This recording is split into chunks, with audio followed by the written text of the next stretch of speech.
Welcome. This is presentation number 1 in a new series that I have called Retrieving Romans.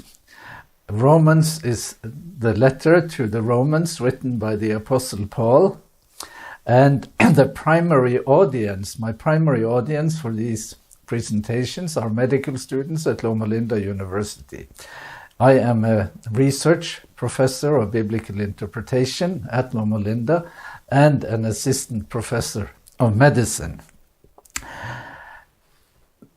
The title for my first topic is Reading Paul When There Is a Pandemic. And so you could say, don't you have better things to do during a pandemic than to read Paul? And my task is to say, you can do nothing more important during this pandemic than to read Paul. That's my claim. And we'll see if we can support that. So we are reading a letter sent by the Apostle Paul from the vicinity of Corinth to the Romans, most likely in the year 56 AD. It's long ago. And this is the world's most influential letter. It might well be the most influential piece of literature, of any kind of literature, book or letter. So it's quite amazing. So where should we begin? Well, we'll begin with a little biography first, and we will pick up the story in the book of Acts. And I will use this pictorial representation that I have seen myself in the Prado in Madrid. And here we have the stoning of Stephen.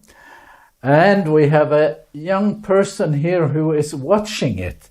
And the book of Acts, they say that the witness, let's see here. I don't get it quite right.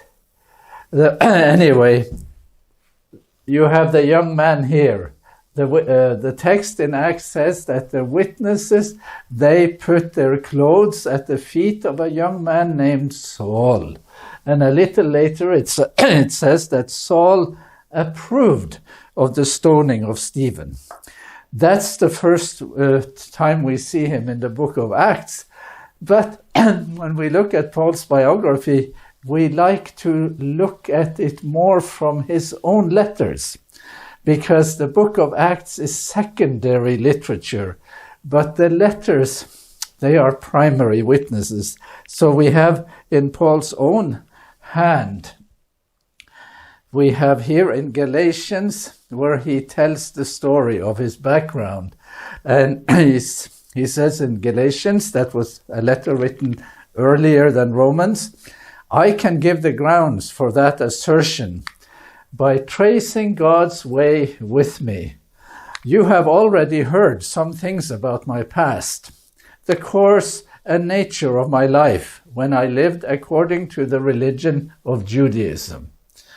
You know that for some time I persecuted the Church of God to an extreme degree. I even had it as my goal to destroy it completely or entirely. And my doing that sprang from the fact that in regard to matters of the Jewish religion, I outstripped my fellows, being far more zealous than they for the traditions handed down from my forefathers. But all of that came to an end. So we have the stoning of Stephen in Acts. Paul does not repeat that. He only says in his own hand that he was a persecutor and that he had it in him to destroy the church completely. So there is coherence, so there is agreement in major ways between these two texts. Then we know that Paul in Acts, he travels to Damascus. And this is Caravaggio's depiction of Paul and the vision he has on the way to Damascus. It's very dramatic. He tells that story 3 times in the book of Acts. Once it is told in the third person, and twice it is told as though Paul tells it himself. So what do we have in the letters? We are returning to Galatians here, and Paul will say, and this is an excellent translation by Lou Martin, he says, "For concerning the gospel preached by me, I want you to know, my brothers and sisters, that it is not what human beings normally have in mind when they speak of good news." Very well translated there. "I did not receive it from another human being, nor was I taught it. It came to me by God's apocalyptic revelation of Jesus Christ." And you might just think that he may have that scene in mind, Paul traveling to Damascus. Well, does he say himself that he was in Damascus? He does. "Nor did I make a trip," I'm jumping a little here, "nor did I make a trip up to Jerusalem to see those who were already apostles before me, before I became one. On the contrary, I went away to Arabia and later returned to Damascus." So the fact that he returns to Damascus means that he has been in Damascus. So you can say that again, there is convergence between the story and Acts. Paul as persecutor, Paul traveling to Damascus, and the witness from the letters. He is a self-acknowledged persecutor, and he traveled to Damascus. And then read on in the biography here. So still in Galatians 1, which is one of the major places where you find Paul telling his own story. "And through the whole of this time I was still unknown by sight to the churches of Judea, which are in Christ." They had not seen him. They only heard it said about me that the man who formerly persecuted us is now preaching the faith that he had earlier tried to destroy. Time and again they ascribe glory to God because of me. That's what he writes in the letter to the Galatians. And I have skipped ahead here a little. And Paul as a preacher of the gospel in Acts, there is the story of Paul arriving in Athens, going to the Areopagus, giving a talk there. The artist has illustrated it somewhat here. I have been to the Areopagus a few times and wondered about it. It's a very evocative place. And we can now summarize a little. So Paul, whether in Acts or by his own testimony, was a dedicated believer in God, and by conviction, before his encounter with Jesus, by conviction he was a Pharisee. He was a persecutor, no doubt about that. A dramatic experience changed the course of his life, no doubt about that. He spent his life preaching the faith that he had earlier tried to destroy, no doubt about that. And that's by his own testimony and in Acts as well. So what about Romans? There are some elements of biography in Romans too, where Paul writes now later, after his letter to the Galatians, "I am a debtor both to Greeks and to barbarians, both to the wise and to the foolish. Hence my eagerness to proclaim the gospel to you also who are in Rome." I'd like to go to Rome. I'd like to come there. And that's in chapter 1. And now in chapter 15, at the end of the letter, he says, "But now, with no further place for me in these regions, I desire, as I have for many years, to come to you when I go to Spain. For I do hope to see you on my journey and be sent on by you, once I have enjoyed your company for a little while." So Paul is planning to go to Rome. He is planning to go to Spain. He wants the believing community in Rome to sponsor him. That's really what is implied here. And Did he ever get there? That's the question. In Acts, yes, he did get there. And so we came to Rome. That's chapter 28 in the book of Acts. It's the last chapter. And let's see here. Yes, so we came to Rome. This is the Via Appia Antica. Still, it's one of the oldest roads in the world. It is a wonderful, beautiful road.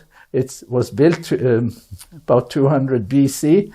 And when the company, if we believe the witness of Acts, came to Rome, they must have come on the Via Appia Antica and walked on that road. We can still do it, and I have run that road a number of times. It's one of the most enjoyable things I've ever done. So let's just change scenery.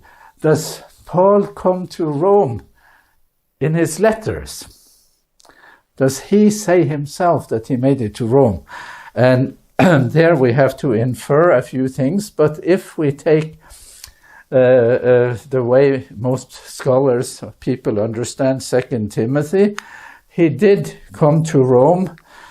He might have been to Rome and left again and come back a second time. It's possible. It's not easy to see exactly where the story ends or how it ends, because the book of Acts leaves Paul alive in Rome without hinting that there is a threat to his life. But in 2 Timothy, he doesn't expect to live much longer, in a letter that is considered a prison epistle. As for me, he says, writing to Timothy, I am already being poured out as a libation, and the time of my departure has come, my death. I have fought a good fight. I have finished the race. I have kept the faith.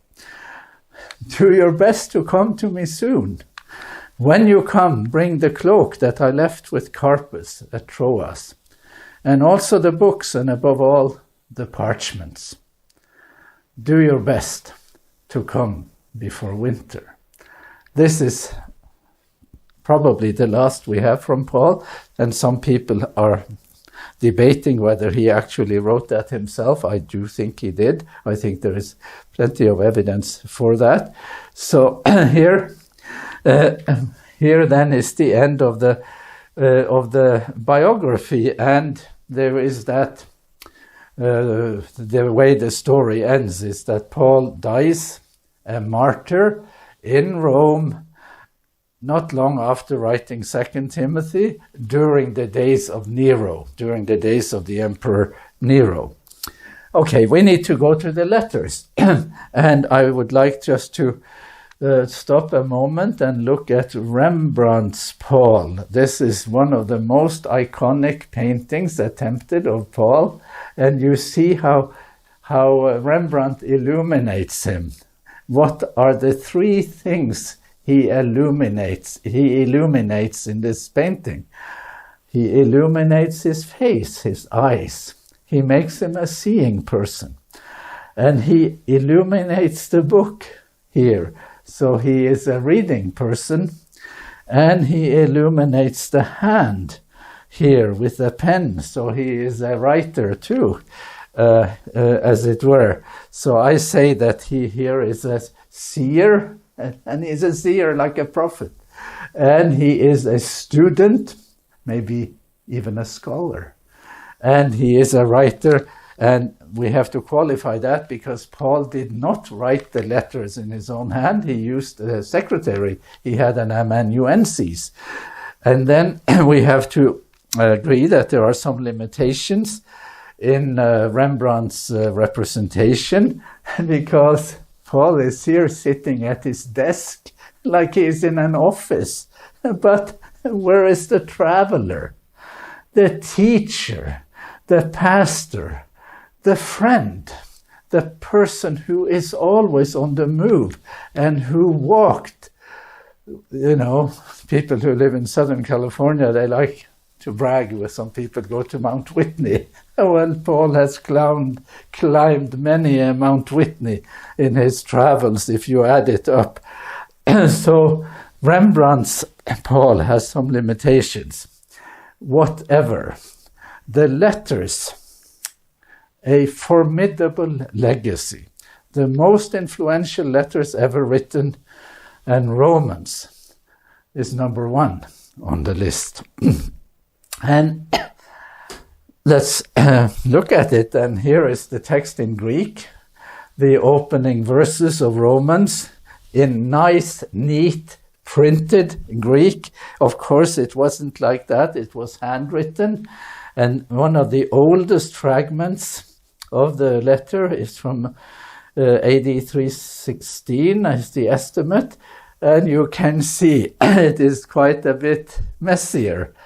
But this is the letter after it has been copied for 250 years. It's gone through many copies. This is as old as it can be here, but but between the time of the writing and the time of creating this copy, centuries have gone by, and it is much harder to read because there's no space between the words. The words are all the letters are in one straight line, so it's quite demanding to read it. I am happy that I can read it like this. I struggle if I were to try to read it like the oldest manuscripts. But given that we are reading Old Mail, we need to acknowledge some problems, and we need to acknowledge that there is a kind of archaeology of reading. That is to say, this letter has been read by many people, and many people have formed opinions about what the letter means. And we are not immune to those opinions. We are reading Paul and Romans under the influence of a vast accumulated layer of secondary opinions. We are in some ways captive to those opinions. And in my commentary on Romans, I have looked at some of the more influential people through the years who have influenced our reading. So Origen of Alexandria, he is in the 3rd century. He wrote commentaries on Romans, and those commentaries don't influence us very much anymore because Origen never really mastered Paul. He loved the Gospel of John, and he made it all sort of homogenized it to make it seem like they were saying the same things. So the second voice, second reader of Romans and of Paul that is hugely influential is Augustine. Augustine is here in he was a bishop in North Africa till 430. So his view of Romans and the impact on Romans on him is incalculable. But between Origen and Augustine, there is the Constantinian revolution. The Emperor Constantine becomes a believer in Jesus, a Christian. And the position of Christianity in society changes in major ways. So we have to see that there is a big change pre and post Constantine. Politics influences interpretation. And then from Augustine we go to Luther. 1,000 years down the line, people are still reading Romans, and Luther will read Romans. It will be the decisive influence in his life, shape his theology. And Luther's reading of Romans is similar to Augustine. So there is now an Augustinian influence on the way the world reads Romans.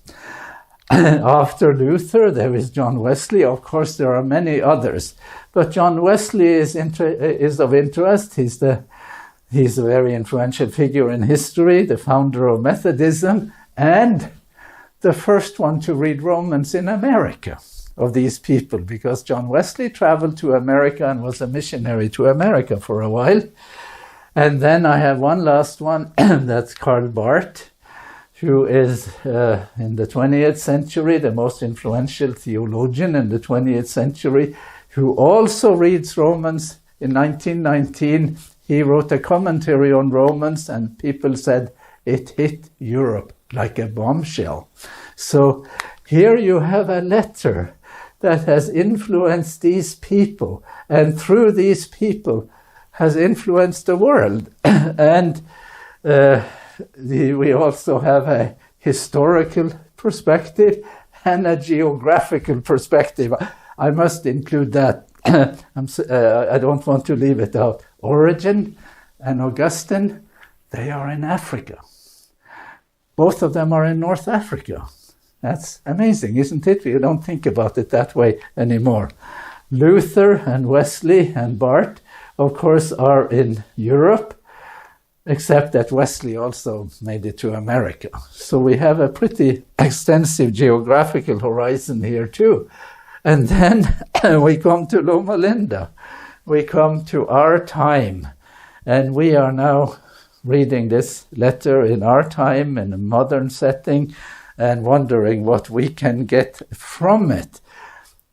Before we start, we acknowledge that there is an archaeological project here too, because we are approaching this letter conditioned by the way others have read it, especially by the way Luther read it. So let me do it again.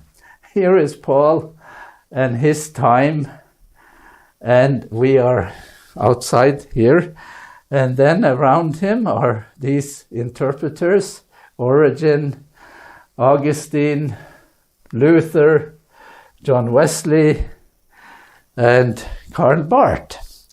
And they are in some ways, of course, they may in some ways help us understand the letter.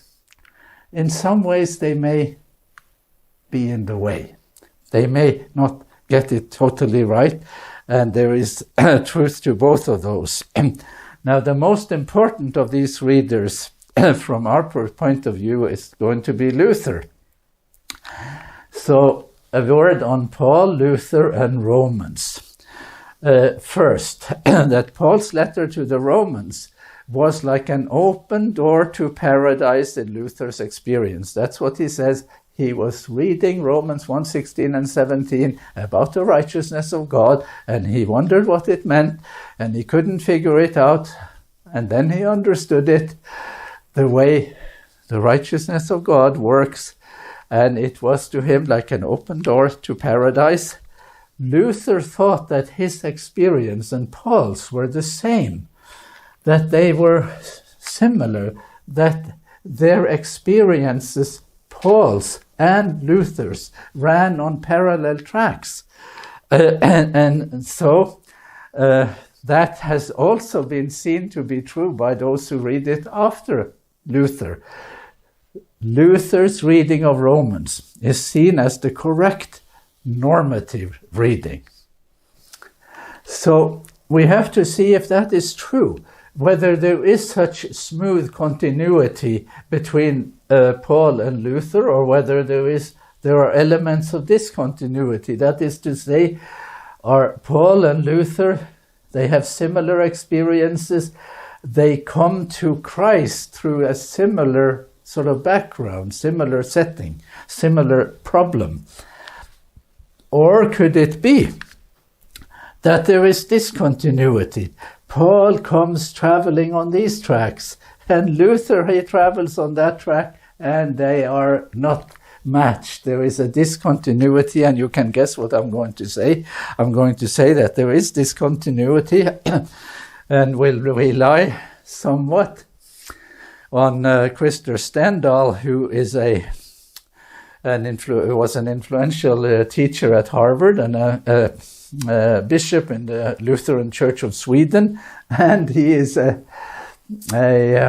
quite favored by someone known to some of us, Henry Lamberton, who's been for many years the dean of students in the School of Medicine at Loma Linda and has read carefully Christer Stendhal.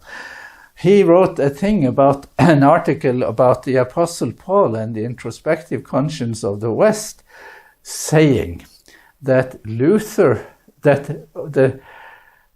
type of struggle that Luther had has very little to do with Paul.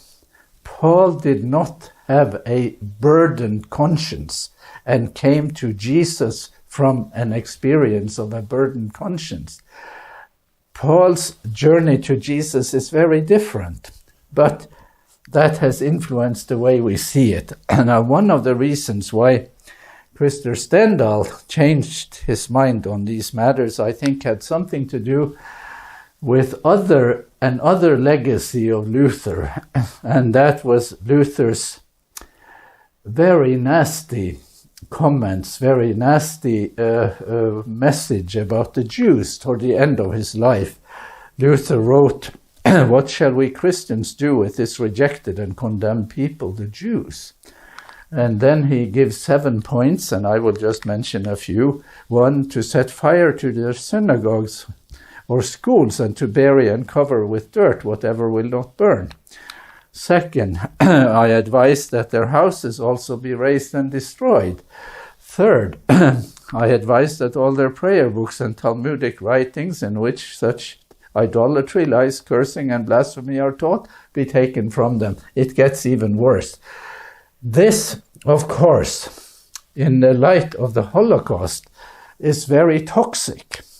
It is a very toxic legacy, and some Christians have felt the weight of that legacy and have felt a need to go back and look at this and see the discontinuity between Luther and Paul. And here at the Mother Church of the Protestant Reformation in Wittenberg, you have this sculpture here up on the corner.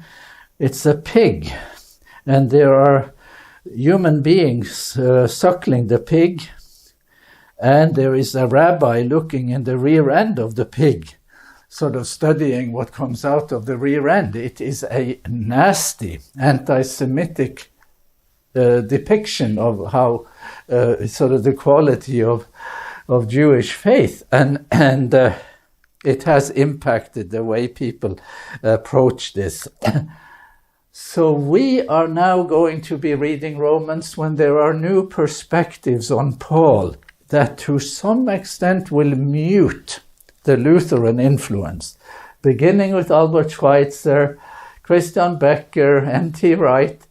These people from N.T. Wright and on are still alive. Richard Hayes, who's been my teacher, Paula Fredrickson, whom I know, and who is a Jewish expert, but not a Christian.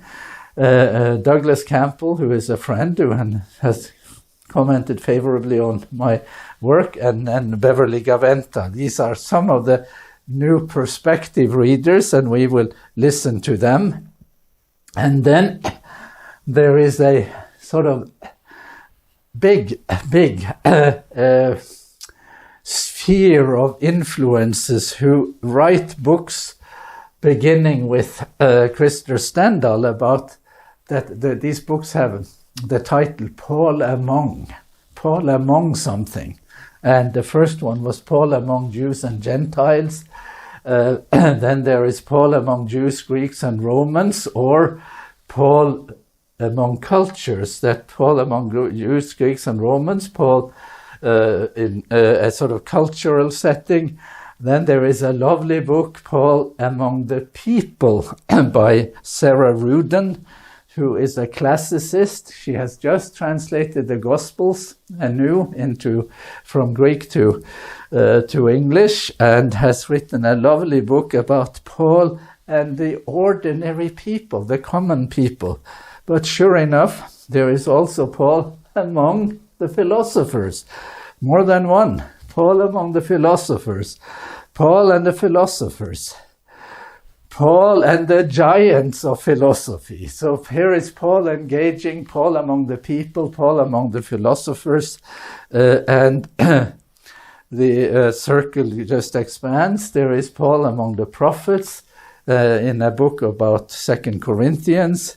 There is Paul among the mystics in a hugely influential book by Albert Schweitzer, who was a physician and an organist and an expert on New Testament stuff, and who wrote this very influential book about Paul, The Mysticism of Paul the Apostle. And then we have Paul among friends and enemies, and we have Paul among post-liberals. This is a book where one tries to start over and sort of look at Paul and try to get back into the thick of it in the first century. So what you don't find, what is not written, or the book that isn't written anymore, is a book with the title Paul Among Jews and Christians. Paul was not among Christians. But the Paul that we have read in the tradition, he is a Paul between Jews and Christians, even though the Paul of history, he was not even a Christian. Pam Eisenbraum says Paul was not a Christian. And what was he then?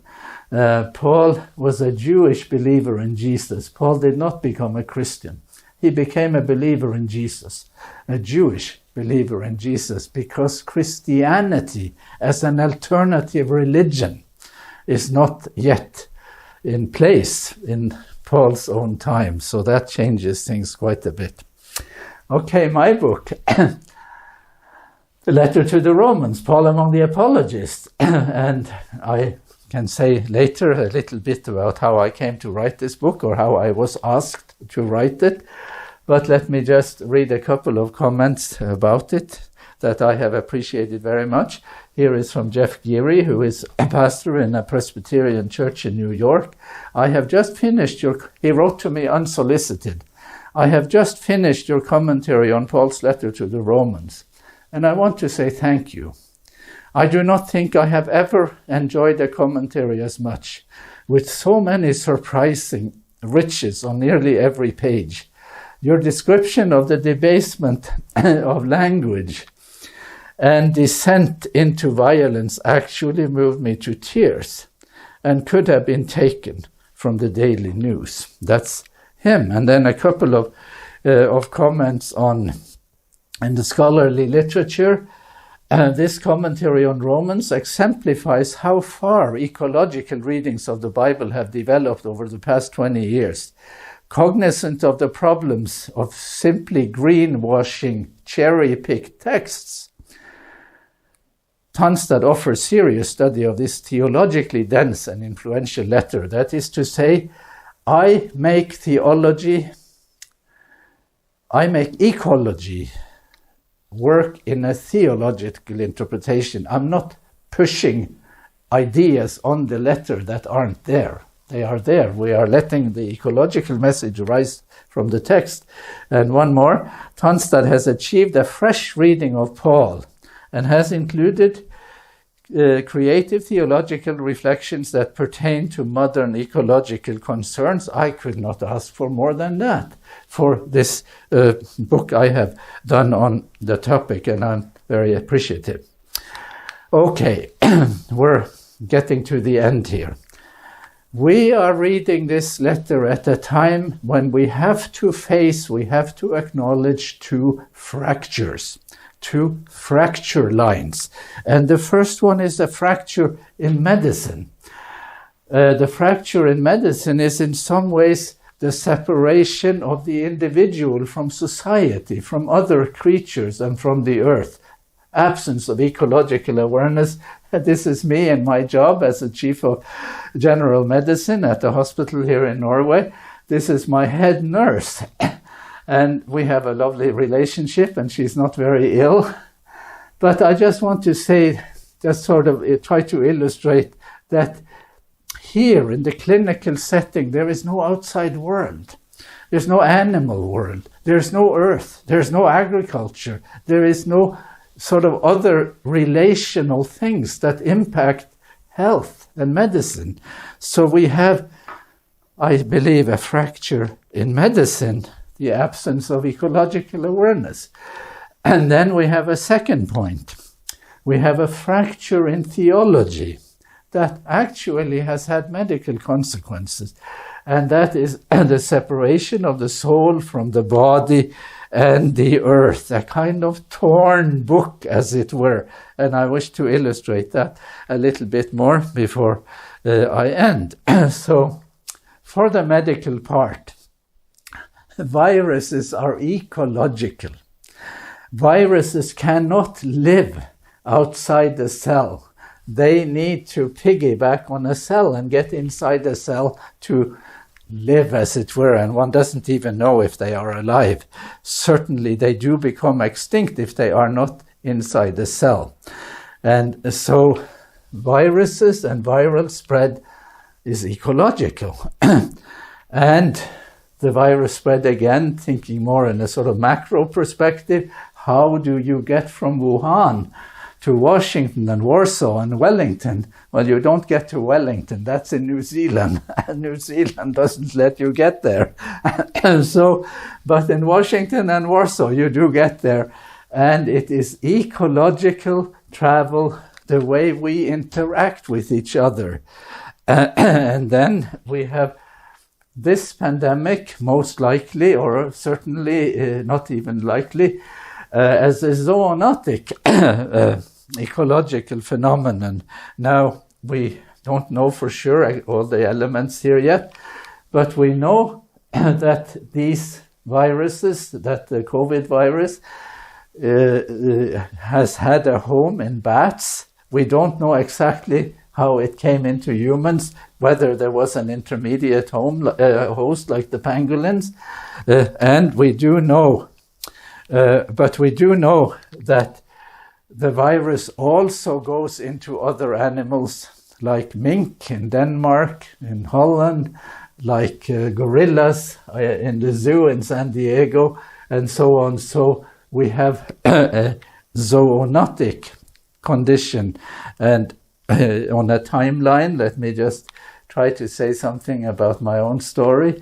So until about 1950, in medicine, we had the era of infectious disease. And then we had the era of lifestyle diseases. That is what we called it when I graduated from Loma Linda School of Medicine in 1979. And then now, 2019, we seem to have a future that is more like the past, except that we now are entering the era of zoonotic infectious diseases, and these are problems that must be understood ecologically.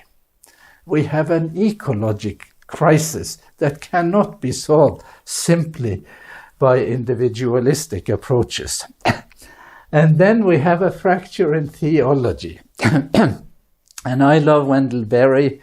I read his book, The Unsettling of America, in 1979. I read it. I think it was published actually in 1977, where he says that the separation of the soul from the body and from the world is no disease of the fringe, no aberration, but a fracture that runs through the mentality of religion like a geologic fault. And this rift in the mentality of religion continues to characterize the modern mind, no matter how secular or worldly it becomes. And all those great readers of Romans, Origen, Augustine, Luther, even Wesley, and even Karl Barth, all of them are children of that kind of reader who assume that fracture between the body and the soul, between an immaterial reality and a physical reality. And I'm saying that that's one reason to start over. Loma Linda believes in making people whole.